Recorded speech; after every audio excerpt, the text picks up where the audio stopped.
Hello, my name is Rebecca Childs, and welcome to my presentation titled Centaurs and Headmasters, a survey of classical education from the time of Achilles to the Post-Enlightenment Era. In this presentation, we will discuss the continued relationship between education that is rooted in the classics and aristocratic or upper-class male superiority in patriarchal societies, specifically classical Greece, late Republican and Imperial Rome, and Post-Enlightenment Britain. For the ancient Greeks, the works of literature considered to be the most formative and foundational to their culture and identity were the Iliad and the Odyssey, from the 9th to 8th century BCE epic poet Homer. Plato, along with other ancient authors such as Pausanias, Diogenes Laertius, and Plutarch, support the contribution of Homer's Iliad and Odyssey to the education of the ancient Greek world. Plato's Republic, in the form of a Socratic dialogue, supports that those who read the works of Homer should live one's life in accordance with Homer's ideas regarding the administration and teaching of human affairs. Certain attributes, roles, and behaviors that were associated with aristocratic men within Homer's Iliad and Odyssey reflected in later classical Greek education and society. Homer's Iliad noted that the education of one of its central heroes, Achilles, was completed by two individuals, Chiron and Phoenix. Chiron, the mythological centaur, taught Achilles forms of proto-medicine to heal trauma wounds inflicted by the Trojan army. However, quite antithetically, Chiron also gifted a spear of Pelian ash to Achilles' father Peleus, with which to slay warriors. Achilles is noted in Homer's Iliad to have utilized this spear in his battles against the Trojan army. Therefore, through Chiron's education, Achilles learned equally how to inflict and heal the wounds of others, with the support of a divine figure known as the most just of the centaurs. Greek authors of the classical period, such as Xenophon in his Kineticus, prove the importance of Chiron to Greek identity through their expansion of Chiron's mythology by recording the mythological heroes who were pupils of Chiron. One can see that there are distinct paternal lineages in the catalogue of Chiron's pupils: Peleus and Achilles, Asclepius, Machaon, and Podalirius, and Theseus and Hippolytus. Therefore, Homer's Iliad highlighted the exclusivity of Greek education by Greek men for Greek men, as well as its patrimonial nature. In addition, the expansion of Chiron's mythology by ancient authors of the classical period and the inclusion of Homer's Iliad in classical Greek education supports the perpetuation of aristocratic male knowledge and thus superiority in classical Greek society. While Phoenix's tutelage of Achilles is not detailed as thoroughly in comparison to Chiron's in Homer's Iliad, Phoenix tutored Achilles at the request of Achilles' father Peleus to be both a speaker of words and a doer of deeds. Phoenix also functioned as a paternal figure for Achilles due to Phoenix's curse never to sire children. Phoenix was embraced as a son by Peleus and raised Achilles like a son. Homer's Odyssey also supported aristocratic male superiority and the exclusivity of education for aristocratic Greek men. However, it did so in an inverse manner when compared to Homer's Iliad. In comparison to Achilles and his male educational and paternal role models, Odysseus' 20-year-old son and successor, Telemachus, grew up without the presence of his father to educate or prepare him for his role in public and political life as the future king of Ithaca. Without the presence of Odysseus, Telemachus utilized two tutors to supplement his education, similarly to Achilles in Homer's Iliad. Telemachus' tutors were mortal and immortal, like Chiron and Phoenix. However, Homer's Odyssey utilized female tutors rather than male tutors to support aristocratic male superiority and the exclusivity of education. Telemachus' immortal tutor was Athena, the female goddess of wisdom and battle strategy. Athena disguised herself as two aristocratic Greek men, named Mentes and Mentor. As Mentes, Athena established a paternal-like relationship with Telemachus by informing Telemachus that his father was still alive. Furthermore, Mentes encouraged Telemachus, through wise counsel, to search for news of his father. As mentor, Athena established a sense of loyalty to Telemachus by noting that Mentor was once a comrade of Odysseus and accompanied Telemachus on his journey for news of his father. Therefore, Athena supported Telemachus' education as a Greek aristocratic male by assuming the form of two elder Greek males. Athena's disguises as mentees and mentor, Greek male aristocrats, highlights the importance of male mentors to the education of ancient Greek aristocratic men. In addition to Athena, Telemachus' mother Penelope also functions as a tutor for Telemachus in the absence of his father Odysseus. Throughout Homer's Odyssey, it is evident that Penelope has played a role in the successful education of Telemachus and Greek social and cultural practices, such as xenia and hospitality. However, Penelope concurs that Telemachus has not received the necessary education for him to become a Greek aristocratic male. Therefore, it is in fact the shortcomings of Penelope's education of Telemachus that reinforces the importance of biological and adoptive paternal relationships to the inheritance of knowledge. In the classical period, Greek education for young boys included education in reading, writing, athletics, music, drawing, and the memorization of poetry, including Homer's Iliad and Odyssey. However, education was not uniform across the Greek world, social classes, and gender. In comparison to the previously discussed Athenocentric Greek education, Spartan education possessed unique qualities. The Spartan education was more martial in nature, was supported by the Spartan city-state, supported Spartan ideals such as respect for elders, obedience to Spartan laws and customs, military skill, and courage. As highlighted by Achilles and Telemachus, Greek boys of the classical period began to learn at the feet of tutors, something approaching a more formalized education, by the age of 7. A paid or enslaved tutor known as a pedagogos was utilized to support the elementary education of classical Greek boys, in addition to other members of the household, such as the child's parents, nurses, and slaves. Ancient authors such as Plato supported the notion that aristocratic boys should begin their education at the earliest age possible and be continued well into adulthood. Using Homer's Iliad and Odyssey in education, the Greek pantheon of gods and Greek heroes reflected admirable qualities, which were employed in the education of the classical period and passed down to future generations of Greeks. Therefore, the goal of classical Greek education was to inspire boys to imitate great leaders, whether real or mythological, and mold the Greek youth with desirable traits, as well as for Greek boys to assume their roles and duties in public and political life. The exclusivity of classical Greek education, through its gendered and monetary access and its use of slave labor to support the education of Greek boys, perpetuated the superiority of Greek aristocratic males who would enter classical Greek public and political sphere and enact laws that supported patriarchy. In recalling the Athenocentric and Spartan educational models, while the Spartan model possessed distinct qualities from the Athenocentric model, there remains an overarching link to both. And that link is the Greek association between war, athletics, and competition in the form of the ancient Olympics. During the ancient Olympics, a sacred truce was observed by all the participating city-states to allow for the safe passage of athletes to Olympia, as well as an armistice of warfare for the duration of the Olympics.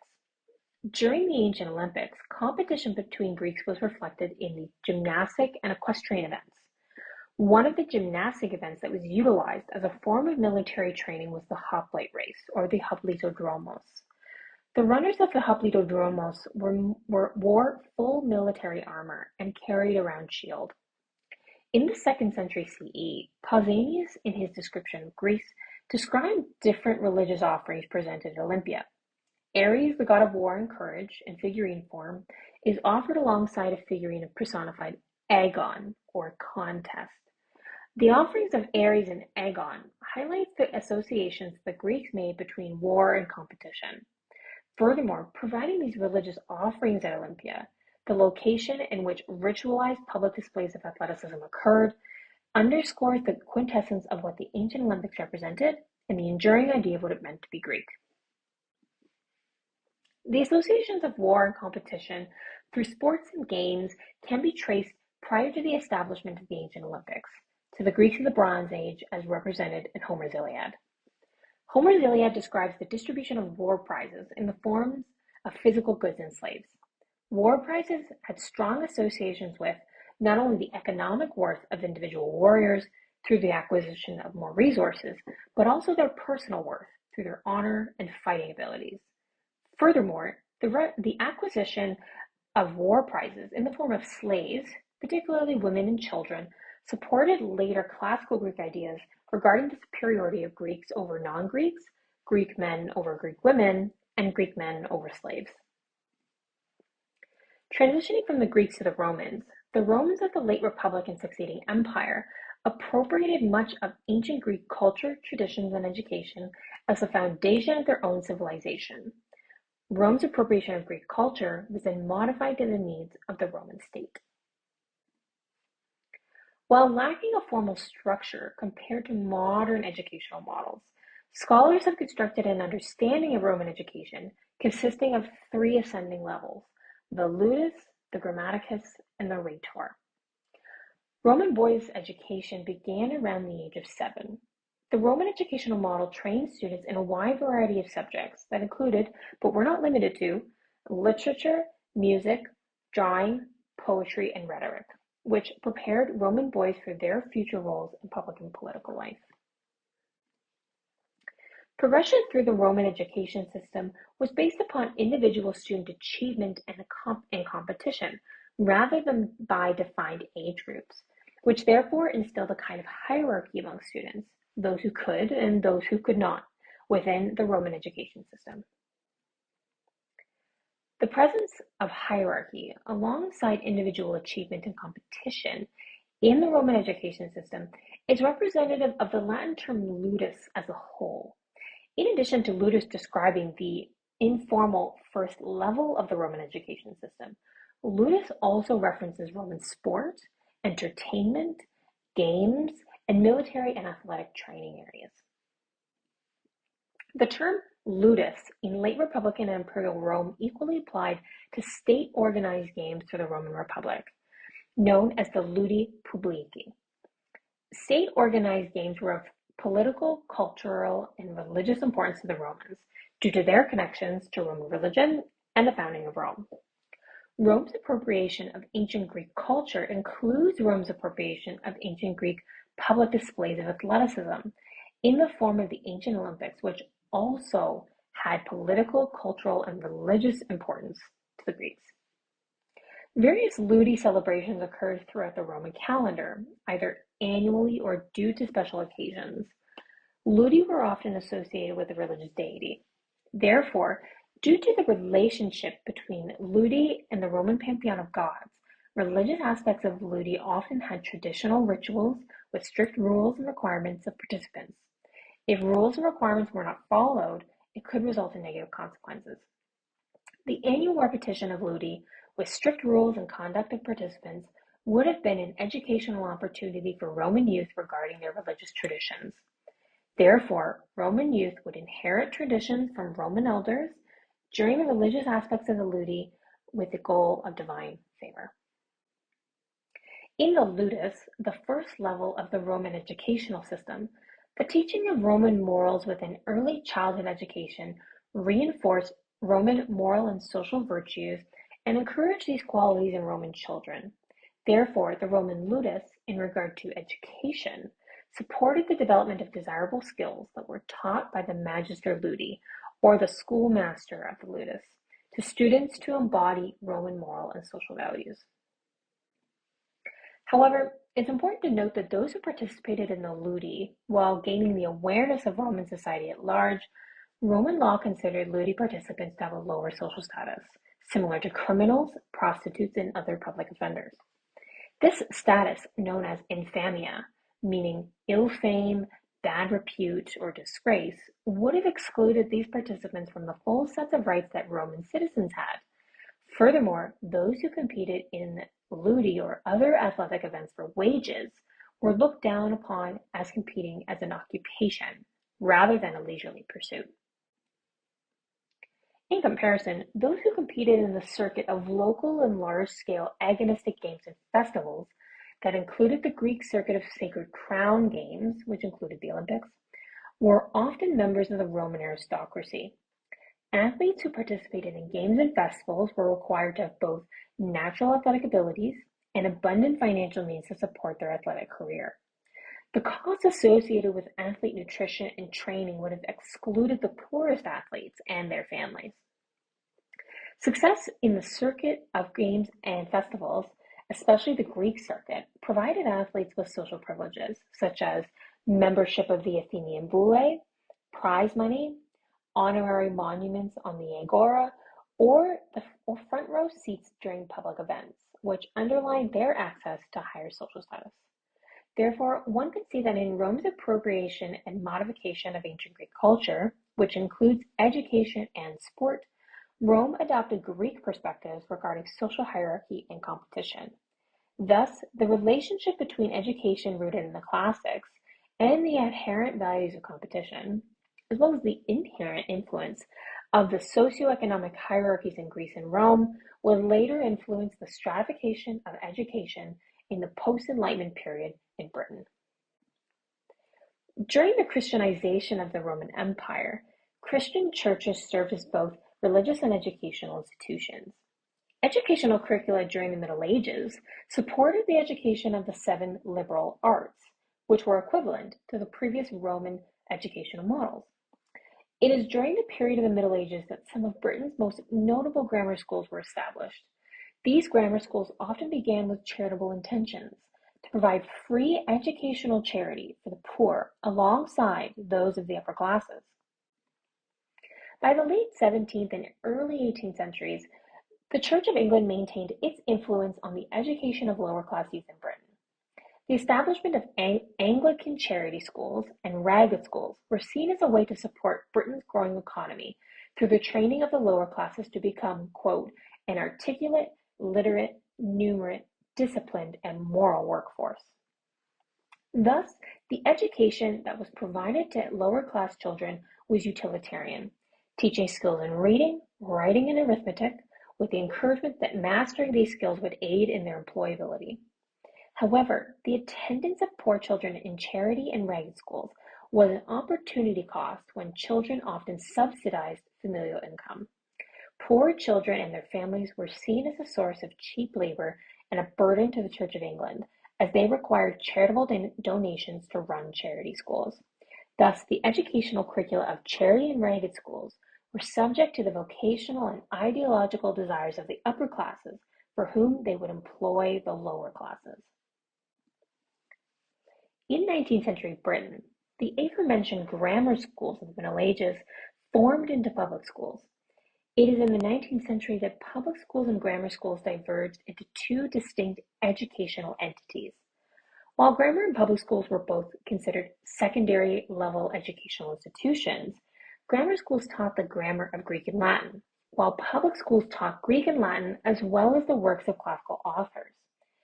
Grammar and public schools charged tuition to enroll, but public schools received additional private funds and donations to invest in the education of enrolled students. Therefore, public schools had increasingly become centers for the education of wealthy upper and middle class boys. Grammar schools did not share the same level of prestige as public schools and allowed for the attendance of both boys and girls. 19th century British public schools curricula focused almost exclusively on classical studies. The study of classical authors and languages, including the works of Homer, was intensive. Public school students could consume up to 6 to 7 hours per day, every day, of classical studies. Prior to the 19th century, Latin was the language of scholarship, government, and administration, as well as its relationship with the church and its role in providing education. By the 19th century, those who supported the predominance of classical studies in the public school curricula were often those who participated in the public school system and later found careers in the public schools, in government positions, and even in the highest political office in Britain, as Prime Minister. Thus, the education of classical studies in public schools perpetuated the superiority of upper-class males in post-Enlightenment society. Team sports were introduced to public schools as a regulatory measure for students, as students were often engaged in conflict amongst themselves and the communities in which they lived. Much of this conflict occurred due to an ever-growing aristocratic student population that was not matched by an increase in public school educators or masters. Thus, social hierarchies began to form within student populations that lacked models of appropriate student conduct. Team sports were eventually utilized as educational tools of modeling appropriate character and encouraged to learn skills in teamwork, respect for rules, sportsmanship, and fair play. However, one of the major faults of the team sports introduced into public schools was the subsequent introduction of athletic hierarchies, which led to student hierarchies. Male students who possessed athletic prowess were symbolically differentiated from their peers through distinct sporting uniforms or badges and pins gained by performance in individual games. In addition, the use of the house system, the division of students into subunits, supported the segregation of students through repetitious, fiercely contested house matches. So, to conclude, this presentation has proven that the classics have been and continue to be held in high esteem. Thus, the classics are integrated into the educational frameworks of societies, such as classical Greece, late Republican and Imperial Rome, and post-Enlightenment Britain. However, the integration of classics into the educational frameworks of societies comes with both its positive and negative legacies. One could use the metaphor of the Trojan horse noted in Homer's Odyssey to prove this point. The classics illuminate the experiences of those of the past, bring forth the knowledge of exceptional societies, and the integration into educational models enhance skills in critical thinking, analysis, and writing. However, the classics also support ideas of patriarchy, social hierarchy, and the abuse of those deemed lesser than, such as women and other minorities. If the classics were represented by the metaphor of the Trojan horse, as described in Homer's Odyssey, to root educational curricula in the classics thus brings forth all its positive and negative legacies. Therefore, as encapsulated by Aristotle in Diogenes Laertius's work, the roots of education, he said, are bitter, but the fruit is sweet.